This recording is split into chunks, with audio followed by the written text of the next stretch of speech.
আসসালামু আলাইকুম সুপ্রিয় দর্শক মণ্ডলী। আমি আমার জীবনের একটা গল্প নিয়ে আপনাদের সামনে হাজির হয়েছি, যে গল্পটা থেকে আপনারা অবশ্যই একটা শিক্ষা অর্জন করতে পারবেন, আর ভালো লাগলে গল্পটি শেয়ার করবেন। আমি একজন স্টুডেন্ট, আর আমার নাম মোসাম্মদ বৃষ্টি আক্তার। আর আমি ক্লাস 9-এ পড়ি। মামার বাসায় থেকে পড়াশোনা করি। আমার বাবা আছে দেশে, মা নাই। মানে আপনি মামা বাসায় থাকেন, আপনার মামার বাসা কোথায়? আমার মামার বাসা হচ্ছে টঙ্গীতে। আচ্ছা, টঙ্গীতে। আচ্ছা, হ্যাঁ। ঠিক আছে, বলেন। তো আমি আর আমার মামাতো ভাই একই ক্লাসে পড়ি। তো একসময় মানে করোনাকালীন, যে কিছুদিন আগে করোনা ছিল, তখন স্কুল কলেজ সব বন্ধ ছিল। তো মানে আমার মামাতো ভাই দেখতাম ফ্রি ফায়ার খেলতো। আমাদের বাসায় আবার ওয়াইফাই আছে। আচ্ছা তো আমি মানে ওর সাথে থাকতে থাকতে একসময় আমিও ফ্রি ফায়ারে আসক্ত হয়ে যাই। আচ্ছা তো দুইজনে একসাথেই খেলতাম। মানে ও আমার রুমে এসে খেলতো। তো এইভাবে দুইজনে মানে ও প্রায় আমার রুমে আসতো। এইভাবে খেলতে খেলতে 3-4 মাসের মধ্যে মানে মানে আমাদের মধ্যে একটা মানে প্রেম আসে, যে মানে প্রেমের দুজন সম্পর্ক দুজনকে তৈরি হয় ভালোবেসে আর কি। ফেলাই। আচ্ছা পরে দেখা যায় যে মানে এইভাবে মানে ও আমাকে খুব ভালোবাসতো, আমি ওকে খুব ভালোবাসতাম। মানে এইভাবে অনেকদিন কাইটা যায়। তো আমার রুমে আসতো, ফ্রি ফায়ার খেলতো, আর মানে আমার সাথে সম্পর্ক হইতো, সেক্সুয়াল সম্পর্ক হইতো। আচ্ছা তো এইভাবে দেখা যায় প্রায় 6-7 মাসও আমার সাথে সম্পর্ক করার পরে যখন আমাদের স্কুল খোলা হয়, তখন মানে আমার এক সময় যে অনুভূতি হয়, আমি কোনো কিছু খাইতে পারি না, বমি বমি ভাব হয়। তো আমি আমার মামাতো ভাইকে বলি, বা আমি মামির সাথেও কথাটা শেয়ার করছিলাম যে মামি আমার এরকম লাগে। তো মামি ডাক্তারের কাছে যাইতে বলছে যে তুমি ডাক্তার দেখাও। মামি তো আবার স্কুল মাস্টার, তো আচ্ছা উনি বাসায় থাকতে পারে না, সবসময় সময় পায় না। আচ্ছা তো উনি আমার বলছিল যে একদিন ডাক্তারের কাছে নিয়ে যাবে। পরে আমি যখন আমার মামাতো বাইরে কথাটা বললাম, তো বলতেছে যে আম্মুর সাথে যাইতে পারো, তুই আমার সাথে চল। আচ্ছা তো মানে আপনারা দুজনের ভিতরে কেউ বুঝতে পারেন নাই যে যে আপনার আমরা প্রেগনেন্ট, বা আমি প্রেগনেন্ট। আচ্ছা পরে আচ্ছা আমার মামাতো ভাই আমাকে নিয়ে যায়।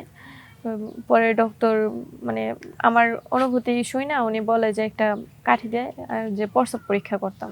আচ্ছা তো উনি আমাকে এই ডিটেলসটা দেখায় দেয় যে কিভাবে কি বোঝা যাবে। আচ্ছা তো আমি ওইটা দেখার পরে পরে উনি আমাকে জিজ্ঞেস করছিল যে আমার কারোর সাথে সেক্সুয়াল সম্পর্ক হয়েছিল কিনা। আচ্ছা তো আমি বলছি হ্যাঁ, আমি একজন ছেলেকে ভালোবাসি, তো ওই ছেলের সাথে আমার সম্পর্ক হয়েছিল। কিন্তু আমি এটা বলি নাই যে মানে আমার মামাতো ভাই যে সাথে ছিল ওর সাথেই হয়েছে, এটা আমি বলি নাই। আচ্ছা তো আমার মামাতো ভাইকে জিজ্ঞেস করে যে ওর কি বিয়ে হয়েছে, তো ও বলে না, বিয়ে হয়নি। পরে মানে ডক্টর অনেক কথাবার্তা পেঁচায়। তো পরে আমাকে কাঠি দেয় একটা, ওইটা পরীক্ষা করার জন্য। তো আমি পরীক্ষা করে দেখি যে আমার পজিটিভ আসছে। আচ্ছা আমি আমার ভাইকে জানাই যে ভাইয়া এটা তো এরকম, এখন আমি কি করবো। পরে ভাইয়া বলতেছে কয় মাস। পরে এখন কয় মাস জানতে গেলে তো এটা আলতা করতে হবে, কারণ আমার তো এইসব নাই, যাই না, অভ্যস্ত না আমি এসবে, আচ্ছা কারণ আমি স্টুডেন্ট। পরে আমার ভাই বলতেছে যে ঠিক আছে চল দেখে আসি, মানে আপনার মামাতো ভাই? হ্যাঁ, দুইজনেরই জানা দরকার, কারণ আমরা দুইজনকে অনেকটাই ভালোবাসি। আর এখন আমাদের বিয়ের বয়সটা হয় নাই যে আমরা বিয়ে করব বা লেখাপড়া বা ছেড়ে দিতে পারবো এরকম। আর বিয়ের পরে অবশ্যই স্বামী স্ত্রীর দায়িত্ব তো আর বাবা মা নিতে পারবে না। পরে আমার ভাইয়ের সাথে গেলাম আলতা করতে। তো দেখি যে তখন আলতার ওইখানে একটা ডক্টর জিজ্ঞেস করে যে আমার কি বিয়ে হয়েছে কিনা। পরে আমার ভাইয়া বলে যে হ্যাঁ বিয়ে হয়েছে, আমার স্ত্রী। মানে ও স্বীকৃতি দেয় ওইখানে, আচ্ছা আচ্ছা কারণ ওইটা বলা ছাড়া আলতা হবে না। আচ্ছা পরে মানে আমরা দুইজন যাই আলতা করি। তো ওইখানে ওই সময় চলতেছিল আমার 3 মাস, 3.5 মাস এরকম। পরে এখন মানে অ্যাবর্শন করানোর জন্য বলছে মানে এটা ডক্টরকে। কি আপনার মামাতো ভাই বলতেছিল? হ্যাঁ, আমার ভাই বলতেছে যে ও তো এখনো লেখাপড়া করে, আর আমরা এখন আমাদের মানে মানে চাই না আপনারা আমাদের সন্তান ফ্রি হোক। ফায়ার যখন আসক্ত ছিলেন তখন আপনাদের মাঝে রিলেশনটা হয়, আর তখনই আপনারা সেক্সুয়াল সম্পর্ক করেন, হ্যাঁ, আর তখন থেকে আপনি তখন প্রেগন্যান্ট আমি হয়ে যান। প্রেগনেন্ট হয়ে যাই। আচ্ছা আর পরে মানে আমার মামাতো ভাই আমাকে ছাড়তেও পারতেছে না, কারণ ও আমাকে এতটাই ভালোবাসে যে আমাকে ছাড়তে পারবে না, আচ্ছা আর আমিও ছাড়তে পারবো না। পরে বলতেছে যে মানে ও আর আমি চিন্তা করলাম যে আমরা লেখাপড়া শেষে অবশ্যই আমরা দুইজনকে বিয়ে করব, আর যেটা হয়েছে বলবো শুধু এটা অ্যাবর্শন করে নেওয়াই ভালো হবে। মানে দুইজনেই চিন্তাধারায় আসলাম। আচ্ছা আচ্ছা পরে আমরা ডক্টরের কাছে গেলাম।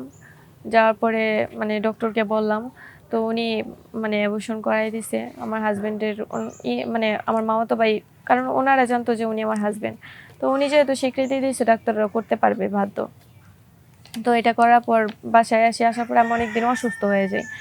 তো পরে মামা মামি মানে এই বিষয়টা অনেক খেয়াল রাখে যে একটা মানুষের এতটা অসুস্থ কেমনে? পরে ডাক্তারের কাছে নিয়ে যায়, পরে ডক্টর বলে যে উনি তো অ্যাবর্শন করানো হয়েছে এর জন্য এরকম অসুস্থ। পরে মামি অবাক হয়ে যায় যে কেন এরকম হলো? পরে মামি মানে আমার প্রতি অনেক রাগ। পরে মামা আমাকে আমি আবার মামার সাথে খুবই ভালো ছিল আমার। পরে মামাকে সবটা বলি আমি, আমার মামাতো ভাইয়ের কথা। তো আমার ভাইয়াও সবটা বলে যে, "আব্বু এটা ভুলবশত হয়ে গেছে। মানে আমরা ২ জন ২ জনকে ভালোবাসি এবং বিয়েও করব। আর যেটা হইছে এটা বিয়ের আগে তো আর রাখা সম্ভব না। আর এখন তো বিয়েও করা সম্ভব না। কারণ সামনে আমাদের পরীক্ষা।" আচ্ছা। পরে আমার মামাও বলছে যে, "ঠিক আছে, লেখাপড়া করতে থাকো।" মানে আমার মনে হইলো যে এই গল্পটা অবশ্যই আপনাদের বলা উচিত। কারণ বিয়ের আগে যার সাথেই বিয়ে হোক না কেন, বিয়ের আগে একটা কলঙ্ক লেগে গেছে। তো এর জন্য আমি আর আমার মামাতো ভাই ২ জনে আপনাদের অফিসে আসছি।